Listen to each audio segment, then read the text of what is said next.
이토록 멋진 곤충. 글을 쓴 안네 스베르드루프 티게소는 노르웨이에서 태어나 생물학 공부를 시작해 동물학, 보전생물학 박사학위를 받았다. 노르웨이 자연연구소 과학자문으로 활동하고 있으며 라디오나 대중 강연 등을 통해 생물학 대중화를 위해 노력하고 있다. 세상에 나쁜 곤충은 없다는 그녀의 첫 저서로 전 세계 24개국에 출간 계약됐으며 노르웨이 최고 문학상인 브라게상 과학부문 후보에 올랐다. 그림을 그린 니나 마리 앤더슨은 노르웨이에서 태어나 아름다운 자연이 가득한 곳에서 동물과 곤충을 사랑하며 자랐다.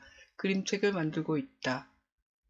세상에 나쁜 곤충은 없다의 작가는 어린이들을 위해서 이토록 멋진 곤충이란 멋진 책을 만들었다.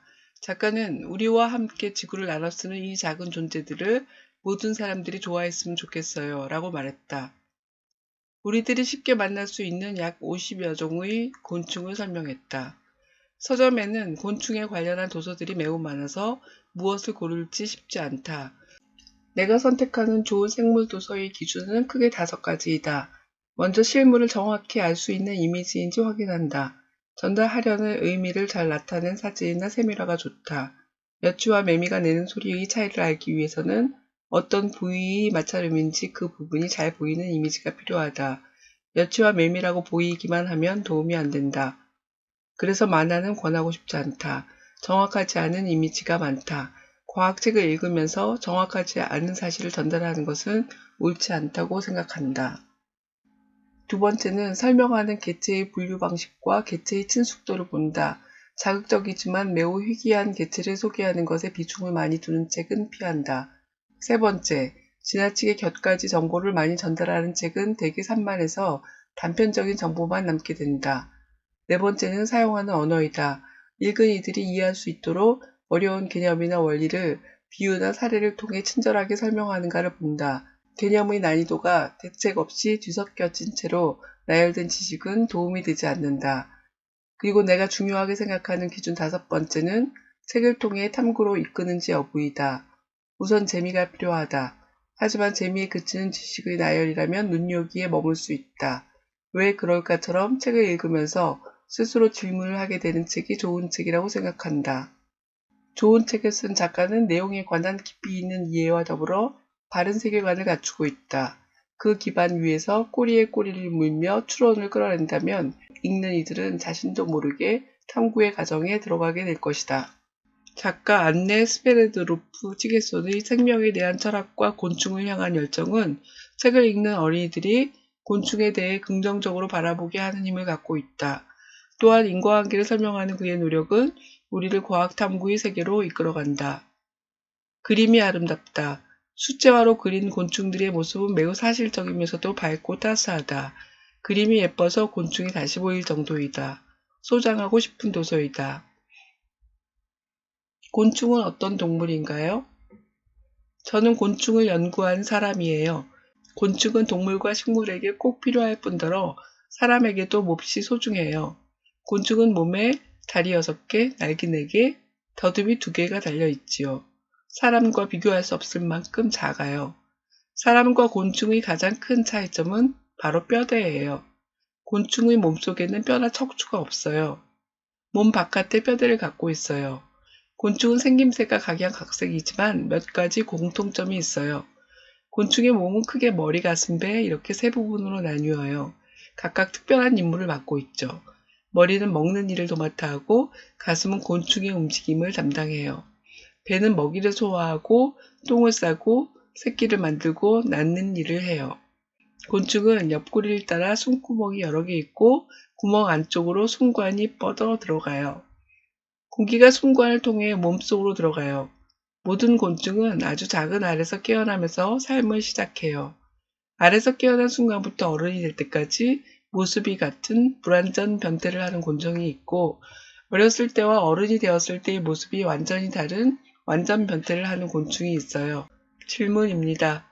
사람과 곤충의 가장 큰 차이점을 무엇이라고 했나요? 왜 그것이 가장 큰 차이일까요? 곤충의 머리, 가슴, 배는 각각 어떤 일을 하나요? 곤충은 숨을 어떻게 쉬나요? 곤충의 피가 사람처럼 빨갛지 않은 이유는 무엇인가요? 곤충을 크게 두 가지로 나누었습니다. 기준은 무엇인가요? 곤충의 귀는 어디에 있나요? 여치와 매미는 소리를 내는 방식이 다릅니다. 어떻게 다른가요? 곤충은 추운 겨울을 어떻게 날까요? 물속에 사는 곤충들. 평생을 물속에서 보내는 곤충이 있는가 하면 어려서는 물속에서 살다가 성충이 되면 마른 무트로 올라오는 곤충도 있어요. 바다에서는 살지 않아요. 짠물을 좋아하지 않거든요. 어린 하루살이는 성충이 될 때까지 물속에서 살아요. 몇 년간 어른이 될 날만 기다리다가 성충이 되면 고작 몇 시간에서 길어야 1, 2주 정도로 살고 죽어요. 어린 하루살이들은 동시에 모두 성충이 돼요. 그래야 굶어 죽기 전에 짝을 만나 새끼를 낳을 수 있어요. 세상에 모기를 좋아하는 사람은 없을 거예요. 하지만 좋은 점도 있어요. 모기 유충의 입은 털과 솔이 둘러싸고 있어서 물속의 온갖 자잘한 물질들을 입에 쓸어 넣어 깨끗이 청소하지요. 물지 않는 모기도 많답니다. 그리고 모기는 동물의 중요한 먹잇감이에요. 잠자리 약충은 꼭 작은 괴물처럼 생겼어요. 팔 끝에는 손가락이 아니라 입이 달려서 구미가 당기는 먹잇감이 다가오면 쏜살같이 팔을 뻗어요. 엉덩이에는 제트 엔진이 달려서 엉덩이 끝으로 물을 빨아들인 다음 초고속으로 물을 쏘아요. 또 잠자리들은 눈이 엄청나게 커요. 머리 전체가 거의 다 눈이에요. 그래서 사냥에 실패하는 일이 별로 없어요. 소금쟁이는 어떻게 물 위에서 걸을까요? 비결은 길고 가는 다리에 난 수천 개의 작은 털에 있어요. 털 사이에 공기를 가두면 고무보트를 탄 것처럼 몸 전체가 물에 뜨지요. 질문입니다. 어린 하루살이들이 모두 동시에 성충이 되는 이유가 무엇인가요? 모기에 물리면 왜 가려워지나요? 모기가 있어서 좋은 점은 무엇인가요? 소금쟁이는 어떻게 물 위에서 걸을 수 있나요? 숲에 사는 곤충들. 숲속에 사는 곤충들은 죽은 식물과 동물을 청소하고 분해해서 흙으로 만들어요. 이들은 숲을 돌보는 작은 관리인들입니다. 굴라박 유충은 나뭇잎에 굴을 파요. 사시나무를 찾아 나뭇잎을 살펴보세요. 초록잎에 하얀 낙서가 가득할 거예요. 굴라박 유충들의 작품이랍니다. 노린재는 딱정벌레와 비슷하게 생겼지만 등에 삼각형 무늬가 있어요. 배 쪽에 있는 작은 구멍으로 고약한 냄새가 나는 물질을 내뿜어요. 개미는 식물과 친구처럼 서로 돕고 지내요. 식물에게서 먹이를 얻고 식물의 씨앗을 퍼뜨리는 걸 돕지요. 금풍뎅이는 동물의 똥을 먹어요. 동물의 똥 아래로 땅속에 긴 굴을 파고 거기에 알을 낳아요. 금풍뎅이 배에는 진드기가 매달려 똥과 똥 사이를 이동하죠. 진드기는 똥 안에 있는 다른 동물의 유충을 먹고 살거든요. 여름철 풀밭에서 작은 거품 덩어리를 보았다면 그것은 가라지 거품벌레의 약충이 만든 거예요. 침에 공기방울이 불어넣어서 거품이 되어 꺼지지 않고 오래가요.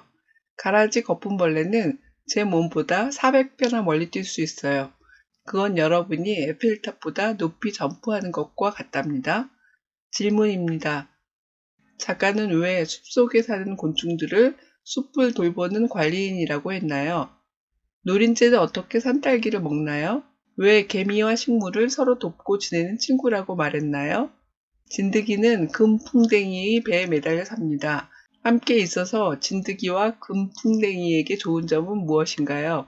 곤충들이 숲을 청소한다는 것을 어떤 흔적으로 알 수 있나요?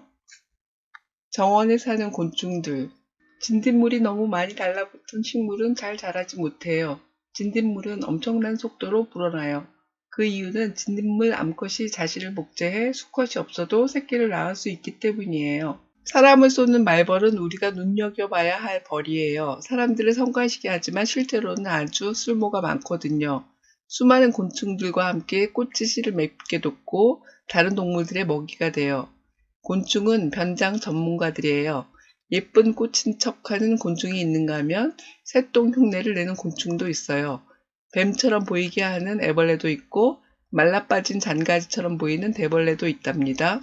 개미는 우리가 가축을 돌보는 것처럼 진딧물을 보살펴요. 거미나 무당벌레, 기생벌을 쫓아내죠.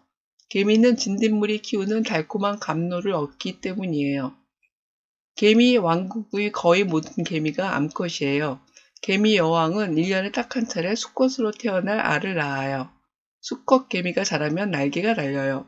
우리가 날아다니는 개미라고 부르는 것들이에요. 하지만 수컷은 몇 시간 동안 날아다니면서 여왕과 짝짓기를 하고는 바로 죽어요. 질문입니다. 말벌은 사람을 쏘지만 쓸모가 많기도 합니다. 어떤 쓸모가 있나요? 곤충은 변장 전문가들입니다. 책에서는 어떤 변장수를 소개했나요? 호박벌은 꿀벌과 어떻게 다른가요? 진딧물이 많이 붙은 식물은 왜 잘 자라지 못하나요? 개미가 진딧물을 보살피는 이유는 무엇인가요? 우리가 보는 개미는 대부분 암컷입니다. 왜 수컷을 보기 어렵나요? 암컷 반딧불이 빛을 내는 이유는 무엇인가요? 파리가 스파이더맨처럼 벽을 타고 거꾸로 매달려 기어다니는 것은 파리의 발이 아주 특별하기 때문이에요. 발끝에 끈적한 털로 뒤덮인 두 개의 발톱과 발판이 있거든요. 파리는 눈이 아주 커서 사방을 다 볼 수 있고 사람의 손이 닿기 한참 전에 이미 쌩 하고 날아가 버려요. 화장실에 불을 켜자마자 불이 나게 숨는 은빛의 작은 생물을 보았다면 그것은 양좀이에요. 날개가 없고 단순하게 생겼어요. 수억 년 동안 모습이 거의 변하지 않았답니다. 많은 사람들이 바퀴벌레를 반기지 않지만 사실 사람들에게 놀라운 아이디어를 준답니다. 바퀴벌레는 길찾기 선수예요. 장애물을 쉽게 넘을 뿐 아니라 속도를 조금 더 늦추지 않아요. 바퀴벌레의 능력은 종이처럼 몸을 접는 데 비밀이 있어요. 몸이 구겨졌다가도 다시 원래 모양으로 펴지죠. 과학자들은 바퀴벌레를 원격으로 조종하는 방법을 개발하고 있고 작은 로봇 바퀴벌레까지 만들고 있답니다. 질문입니다. 작가는 집안에 벌레가 들어왔을 때 대처하는 방법을 알려주었습니다. 왜 그렇게 하는 것을 권했을까요? 우주에 최초로 간 동물은 초파리입니다. 우주에 간 이유는 무엇인가요? 파리채에 구멍이 많은 이유는 무엇인가요? 양점은 왜 화장실에서 자주 발견되나요? 바퀴벌레의 뛰어난 점은 무엇인가요? 세계의 곤충. 세상에는 신기한 곤충들이 셀 수도 없이 많아요. 폭탄 먼지벌레는 펑 소리와 함께 아주 뜨거운 독가스를 내뿜는 딱정벌레예요. 좀비 딱정벌레도 있어요. 곰팡이에 감염된 딱정벌레는 꽃 위에 올라가 턱으로 꽃을 세게 문 채로 죽어요. 밤사이에 곰팡이가 딱정벌레의 몸속에서 막 자라요. 신기하게도 갑자기 죽은 딱정벌레가 날개를 열어요. 날개가 펼쳐져 있어서 이 작은 곰팡이 씨앗들이 죽은 딱정벌레 몸 밖으로 퍼져나가요. 세상에는 나쁜 곤충은 없어요.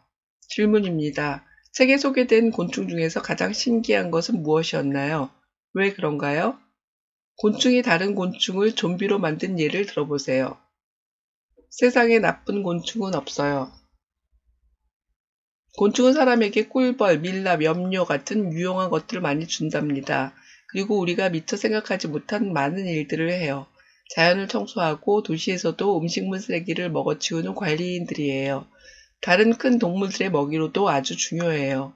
물고기, 개구리, 박쥐가 곤충을 좋아하죠. 많은 사람들이 곤충에 대해서 잘 알지 못해요. 세계의 과학자들은 곤충이 점점 줄어든다고 염려해요. 우리가 곤충에 관심을 가져야 하고 곤충이 안녕한지 신경 써야 해요. 질문입니다.